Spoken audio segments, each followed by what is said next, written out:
Hi folks, this is Wren Smith, Interpretive Programs Manager for Bernheim.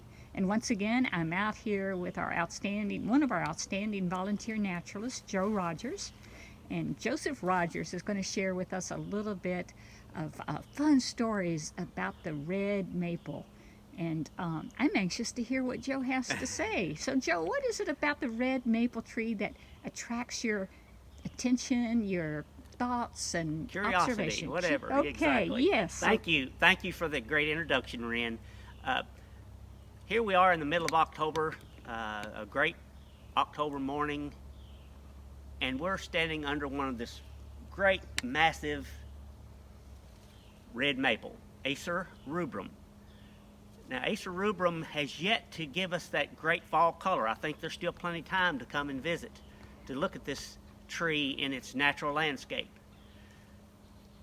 The red maple is probably one of the most striking fall colors, but it gets a uniform reddish color. Sometimes they'll even be yellow, and they can fool you. They are close akin to the other fall maples that we associate with fall colors in the sugar maple. But I'm going to show you in a second how you can make that determination from the difference in the leaves from the sugar maple to the red maple. Now in the springtime, this has a prolific amount of red early blooming flowers that is really a treat for our bumblebees too, but honeybees for their first taste of some fresh natural nectar in the early spring. Usually you could get it up to the 1st of March to mid-March. Now, one of the cool things about a red maple, you can identify a lot of times the red maple even in the wintertime because there's some parts of that bud, the immature bud, that's still red. And I want to show you on the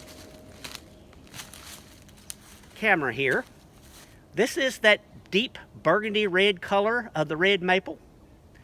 Now, one thing you'll notice in its what we call the sinus, in that concave portion comes right to a V, a striking V, versus the sugar maple in its sinus, it is a U shape.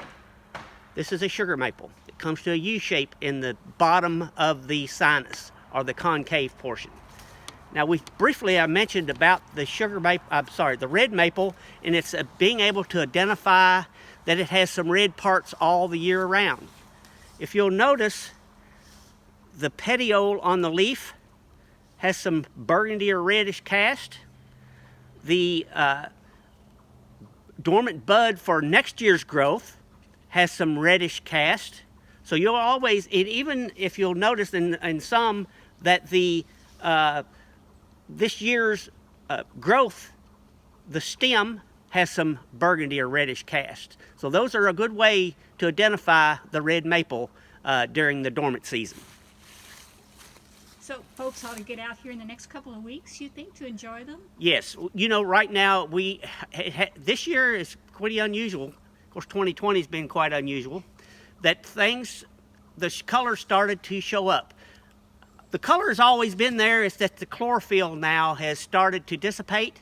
So the real true colors of those leaves are showing themselves. Typically, it's from the light situation causes photosynthesis to slow down, so therefore chlorophyll is starting to diminish, and the true colors are now showing up. So if you can still get to Bernheim, there's plenty of time to come and look at some of these beautiful fall colors. Here we are in the middle of October. It probably will last at least till the end of October, maybe even further along on some of the other species. But there's a lot of versatility as far as the different colors and the different trees that you might find here. Okay, well, thank you so much, Joe. It's You're a welcome. pleasure. Thank you.